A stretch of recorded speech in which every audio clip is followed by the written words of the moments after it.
Most people think that being equally yoked is just about marrying another Christian. But 1 Samuel 1 shows us a married couple who both have the same faith and are still not equally yoked. In reality, it's the ability to both equally share a burden together. That is why it's the imagery of yoke, because a yoke is that wooden thing that is placed on the shoulders of two oxen who are pulling something heavy behind them, but doing it together. And so in 1 Samuel, we meet this married couple, Hannah and Elkanah. And Hannah can't have a child. And her grief is so deep that scripture says that she wept bitterly. She couldn't eat. She was really, really struggling. But still, even in her grief, she was still praying to God. She's faithful. And then we also meet her husband, Elkanah. Now, Elkanah was actually from the priestly line. He was a church member, a leader. And so if any couple can prove to us what it means to be equally yoked, it should be these two. But here's the issue.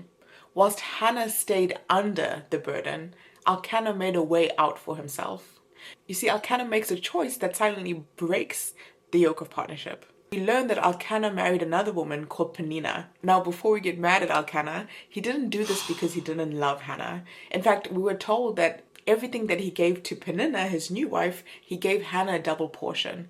It's not that he didn't love Hannah. It's just that in this time, when your wife couldn't have a child, polygamy was common practice so that you could have another child through other means. This was a cultural thing. It wasn't an instruction from God, but it's how they solved their own issues. But here's the problem.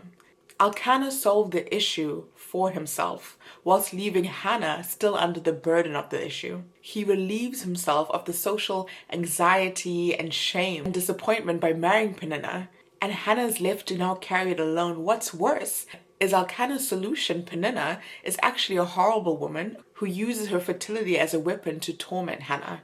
Elkanah's way out of the yoke made the yoke harder for Hannah to bear.